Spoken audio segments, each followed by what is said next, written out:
Hello, hello. Deep into fall we journey. The weather is starting to turn depending on where you are. Things are getting spicy around the conference as we welcome you back into Six Rotations. He's Mick Haley. I'm Daniel Gilman. So happy to be with you yet again. And Mick, we're going to break down the AVCA coaches poll. We're going to talk about the Volleyball Magazine top 16 poll that the media votes on. And we are going to hype everyone up for a massive top 5 matchup coming up on Friday. But first, we are brought to you, as always, by SNA Sports. Better equipment for a better game. And Mick, it was, I would say, another very, very suitable week of volleyball. There was nothing too crazy about it. I'm not going to go on hyperbole train. It was a really fun exhibition in the ACC. We got to see some strong teams as Stanford and SMU met, and Stanford took them in 3, but then Pitt swept Stanford on Sunday in 3 as well. So we're going to stay with the ACC, start things off. Our big matchup coming up this week. We get the rematch of the Final Four from 2 years ago in Pitt and Louisville on Friday night. And I'd love to hear your dissecting of these teams and maybe, what you've seen from the rest of the leagues. Well, honestly, I don't think that Louisville's got a chance against Pitt, and I'll tell you why. Pitt's scoring 19 points per set and only giving 6. That's amazing at this time in the year. They're playing at an awfully high level. Stanford could only get 9 kills in each of the first 2 sets when Pitt swept Stanford. They got about 11 or 12 in the third set, so an average of only 10 points. They averaged 13.8 kills per game, and they could only get 10 against Pitt. I don't see how Louisville wins this match, but SMU beat Pitt at SMU, so this is the numbers talking. All right, and the other thing is that Louisville, talking about Louisville, I think they're overachieving. Their numbers are not in the strong category of the top 10. They've gotten a constant 3rd or 4th ranking in almost all of the polls, yet the numbers say they should be about 7. And that's an interesting thing also. I think they're just being well coached and competing really well. Meanwhile, can't bury the lead. Just over the weekend, we got the NCAA Volleyball Committee to release their top 16 teams as well. And headlining that list, Mick, were the Nebraska Huskies. And so I'd love to hear more of your thoughts as we kind of work our way through. Here's the top 16 according to the Volleyball Committee. And with Pittsburgh at 2, of course, it was before the sweep of Stanford. Wonder what that might factor in with Stanford 5. How about SMU at 7? I'm really liking, and I think a lot of people were liking what this poll brought to the table. Penn State survived a thriller earlier in the week as they beat Ohio State in 5, and they sit in the 3 spot. We'll talk a little bit more about the Nittany Lions and their sad coaching situation as well later. But with Louisville 4, certainly an opportunity for the Cardinals to host. Yeah, I think Louisville, like I said, is competing at a really high level, and you have to give them credit for that. But when you look at this, Penn State's numbers are actually better than Louisville's, and the only thing, and even with Penn State giving up more points than Nebraska or Pitt, Louisville hangs with them, and they give up more points than Penn State. So I look at this, that I think the coaches have got it right. I think Pitt's number 1. Nebraska is a close second. I mean, really close. They're 18 points per set, 1 point less. They both have played pretty much same competition at a high level. Nebraska gives up 6.7 points, which is 7/10 of a point more than Pitt's giving up. I put them both in the same pot. I don't know why the NC2A voted Nebraska number 1. Pitt's, I think, deserving, and I think Nebraska is really good. The battle, I see it, is later down. Penn State, Louisville, Stanford can't score enough points. I've been saying this. I think Stanford's about 7 in the poll. I have an asterisk by Creighton. Creighton, the coaches have been not willing to move into the top 4, and I think it's because of their schedule. But their numbers say they're a top 4 team. that they're doing everything they can do. If you look at Creighton, they're almost at 19 points per set. They're second in points per set. And then they're only giving up 7.4. Again, it's the schedule.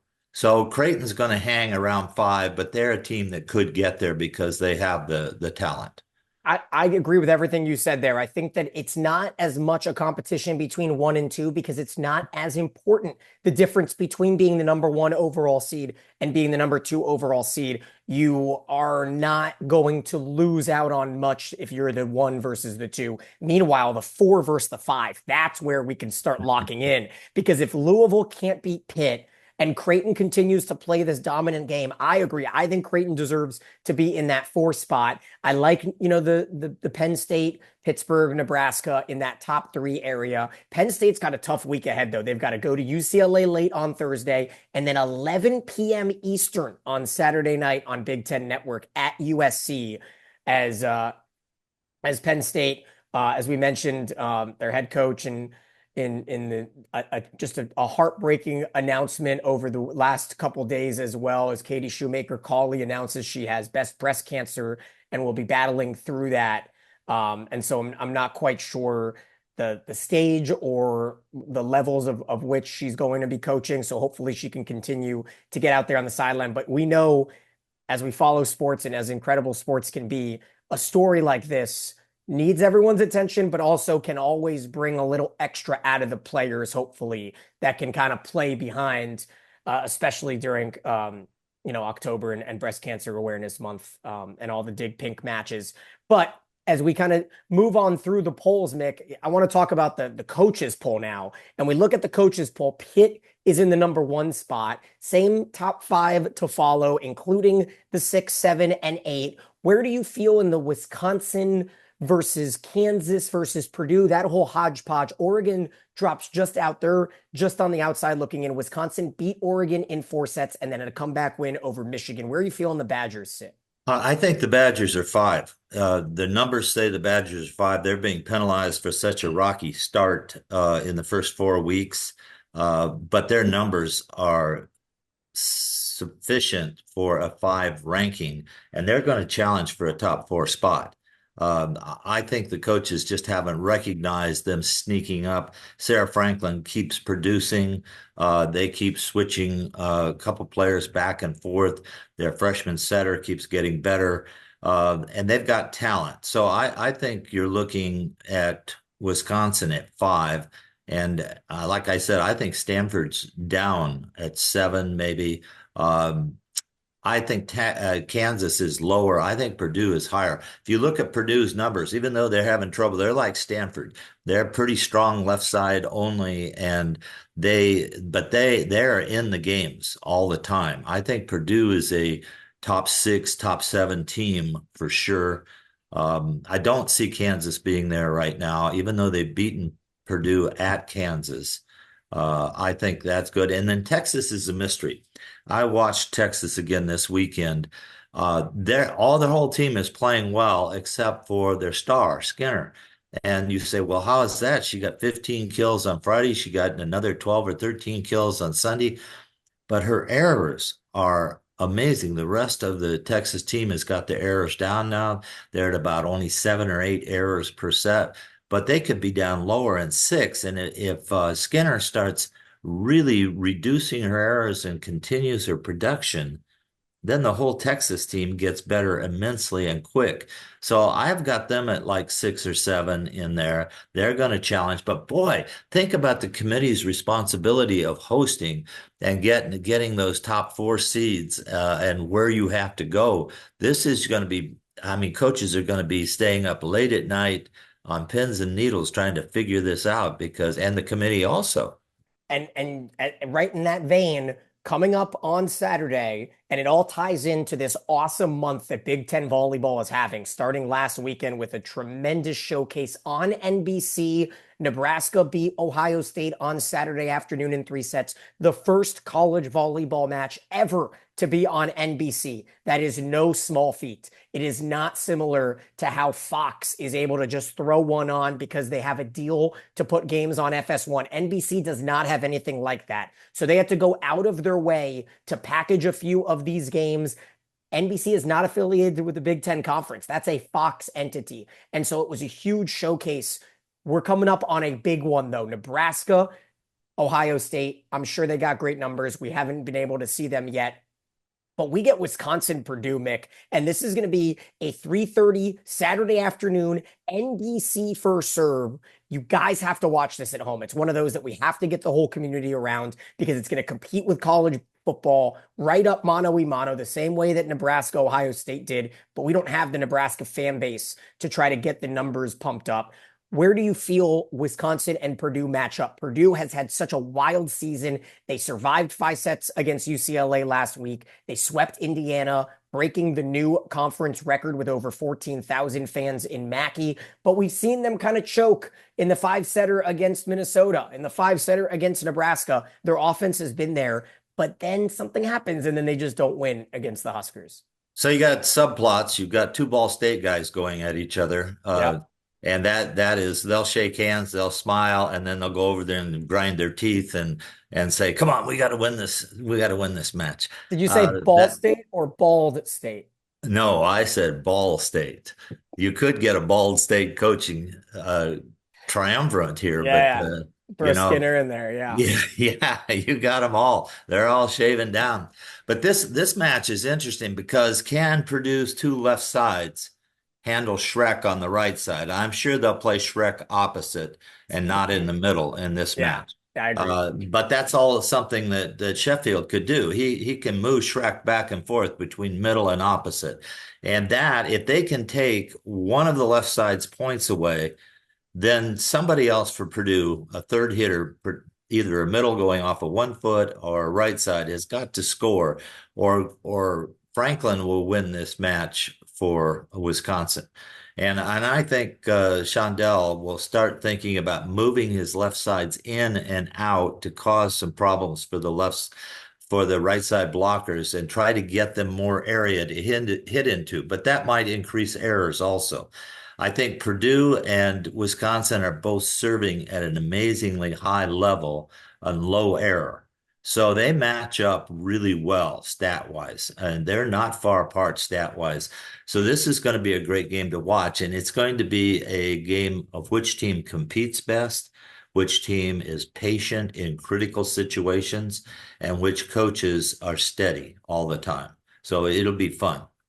It's certainly lined up to be a classic. You mentioned Anna Smrek. She is all world, and that defense just put together 20 blocks, a new program record. How do you still get program records going after the success we've seen from Wisconsin over the last half a decade? But 21 blocks against Michigan. Smrek picked up only 8 of them, 12 from Carter Booth in the comeback win. First, though, Wisconsin has to travel to Bloomington on Thursday on FS1, and that'll be a tough one as well. I cannot imagine that Wisconsin is going to easily handle what has been a very hot Indiana team. Although, Purdue's always had their number, it feels like, over the last decade. They were able to sweep them over the weekend.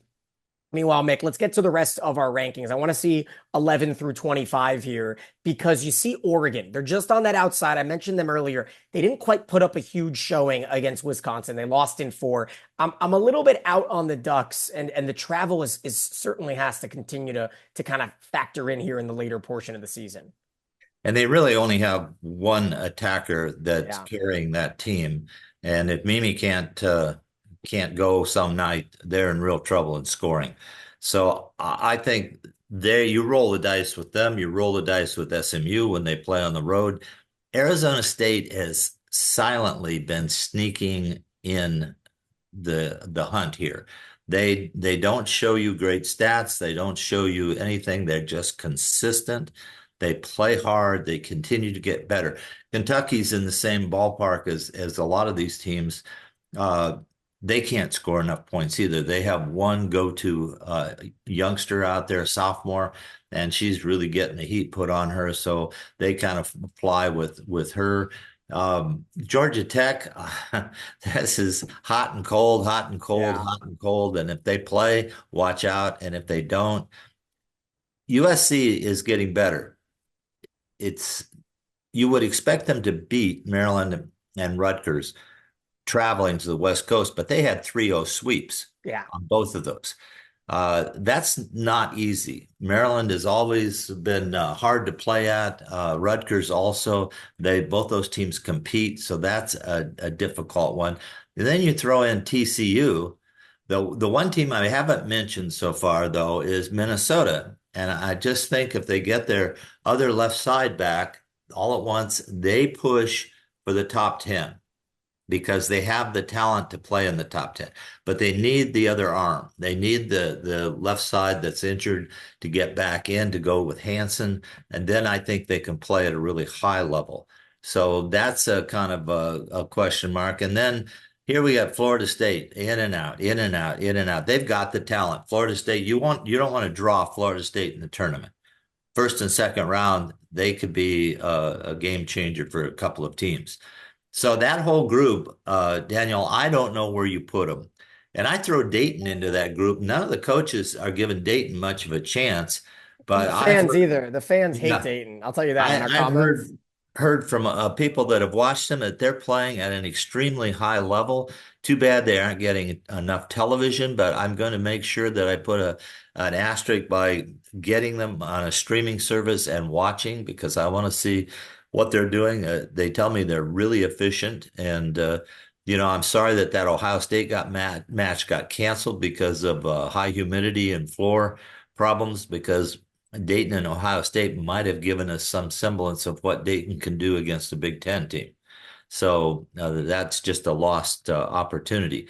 And then one that I don't understand is Utah is sneaking up there, but BYU beat Utah, and that seems to refresh voters to vote for Utah because they beat Utah, or BYU because they beat Utah. But both these teams have been just kind of here today and gone tomorrow. So we've got a whole group. Oh, and Baylor. Let's throw Baylor into Yeah, that that's group also. TCU will play Baylor this weekend. That should give us a little bit of a light there, but it's all a hodgepodge, right? Utah went and beat TCU and Baylor, and then BYU goes and beats Utah in the Holy War in 5. And I just don't know anything about these Big 12 teams. I'm excited to see them all in the tournament. That's kind of where I sit. I don't know if any of them deserve a hosting spot. So yes, and the most disappointing group so far has been Florida. Even though that we recognize they've had injuries, they have good talent. Those kids are good, and they are down here at the bottom of the poll at 24, just seriously looking to fall out of the poll if they lose any more in the SEC. And yet, I think they should be battling for top 10 with that talent. So I'm waiting to see if they're going to catch fire or if they're just going to lose the group there for the rest of the year and have to regroup afterwards. So that's one that I think we should kind of put a magic marker note beside and follow and see which way Mary Wise team's going to go. I think, we're in that same spot again. Georgia Tech, Florida State, Florida. One of them will host and everyone else will go to that site. That's just the way it's been. That seems like the way it might continue to be in that case. Does not look like the other Florida teams are contending. We're so used to seeing UCF, but they are a bit of a forgotten piece since losing Dagenet. And I don't really know where FGCU or USF and those teams sit because they're always contenders and kind of sneak their way into the 4 seed of that bracket. But you talk about Minnesota. I think Minnesota, they're 16 in the coaches, they're 16 in the committee. If they can just cling on and get that hosting situation and play their first 2 matches at home, it would be a world of difference as opposed to having them go to an Arizona State or a team like that, an SMU, right on that border, the 12 through 15. If you're right on the outside and you've got to make that trip like a TCU is going to have to, the significant disadvantage to having that hosting spot, that's where this final month, we're in the final month and a week. So we're in that final push, Mick. And the other matches to watch this week, Utah, Kansas on Saturday, as well as TCU Baylor on Friday, should be really fun. And then Louisville SMU is the ESPN match on Sunday at 1:00. Another opportunity for Louisville to continue playing their way into the top 4 or for SMU to solidify. If SMU picks up a win there, Mick, what does that mean for the Mustangs? Well, think about it. SMU would have beaten 3 of the top 4 teams in the polls, and those have been consistent teams. I agree. Yeah. I want to see SMU win on the road one time. They seem to really rise up at home. I think they feel comfortable there, but winning on the road is really the critical thing to give them some serious consideration. And they've got to reduce their errors. That's the one thing that bothers me about SMU. They play well. I think their coach has done a tremendous job in getting them to gel, but they have to reduce their errors. And if they can do that, they can play with the big boys. Meanwhile, there were a few more record-setting attendance marks in the last 2 weeks that we did not mention, and I have this at the bottom. USC broke their attendance record last weekend against UCLA with over 7,300. Meanwhile, Georgia breaks their record of 8,376, and Ohio State as well. We mentioned that they played it in their basketball arena with 8,800. Now, there is more news, and I don't know if we're going to be able to kind of show all of this, but just an update for those that were curious. The AVCA came out with their Player of the Year watch list, Mick, and people were not happy that some names were left out, most notably Andy Jackson and Norrisis and Corey Lewis. And so there have been an update. And if you want to go to the AVCA website, you can see the full list. I'll kind of carry through a few of the additions, but Charity Looper and One Ofegbu, Izzy Stark, the setter for Penn State, Taylor Trammell, Naya Shimei, Ali Batenhorst, and a few others were all named to be added to that list of watch nominees that may be the Player of the Year. I think it's a cool idea just to get some buzz going. Oh, I think it's a great idea because it shows what they're looking at. And the question that's got to be answered is, can a three rotation player be Player of the Year? And that always is the thing. And coaches have got to start considering how they use their middles, and can they leave them in the game if they're good defensive players? Can they pass? Can they hit out of the back row? I mean, I think we're going to get to a time where we don't have liberos in the back row all the time, that we have five hitters and one Wow. setter, and that's just about skill. If Andy Jackson, for instance, if she could play back row, if she could pass, or she could bring it out of the back row, even off of 1 foot out of the back row, there's some people experimenting with that. She could be a serious candidate, but when they're only playing in the front row and only playing half of the match, it seems like you're looking at most of the players of the year, being six rotation players, and to leave an Izzy Stark out.